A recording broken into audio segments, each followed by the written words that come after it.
de R$20 mil cada um.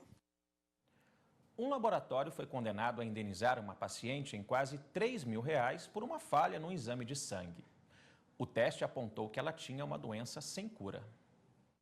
Jaciara já foi submetida a várias cirurgias. A última foi uma abdominoplastia seguida de lipoescultura em 2011. Ela perdeu muito sangue.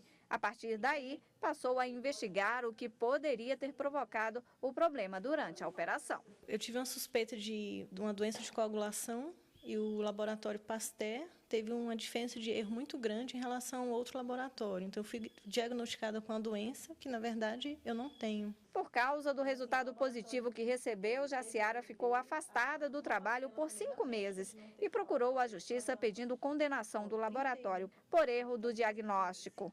A defesa afirma que não há erro no exame, porque para avaliação da doença precisa de outros dados que só devem ser interpretados por um médico. O laudo de exame laboratorial, via de regra, ele nunca é conclusivo. Ele não diagnostica qualquer patologia, porque é o médico que reúne o conhecimento técnico profissional para saber o que acontece no caso a caso. Mas a defesa da paciente afirma que houve erro técnico.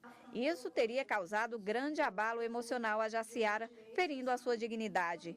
Por isso, nega que Jaciara tenha interpretado o exame. A partir do momento que houve a prestação de serviço e houve erro na prestação de serviço, há sim a necessidade de reparar, o dano que foi causado à paciente, no caso, a minha cliente. A responsabilidade deles, no caso, é objetiva, aquela que independe de dolo ou culpa, e há sim um erro do laboratório. A segunda instância do DF manteve a condenação do laboratório Pasteur. A relatora concluiu que não há como afirmar que houve erro técnico no exame, mas sim a falta de informação clara e precisa. A incerteza do diagnóstico causou abalo à autora e, por isso, tem um dever de reparação. Tanto o laboratório quanto Jaciara vão recorrer ao STJ.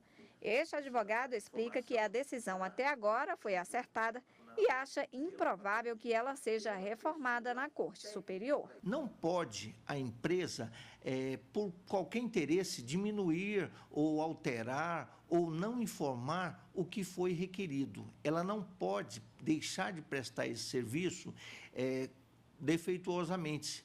Ela deve sempre e com todas as condições, instrumentos e pessoas que têm habilidade técnica para fazê-lo. Esse defeito gera dano moral e material. Este médico explica que no caso da professora era necessário uma análise mais profunda para diagnosticar o problema e recomenda mais cuidado dos pacientes na hora de tentar entender o exame. O exame, para ser interpretado, tem que ser levado ao médico de preferência, o médico que indicou o exame, porque o risco dela ter um falso diagnóstico, se autodiagnosticando, vamos por assim dizer, é muito grande. Ainda aqui no DF,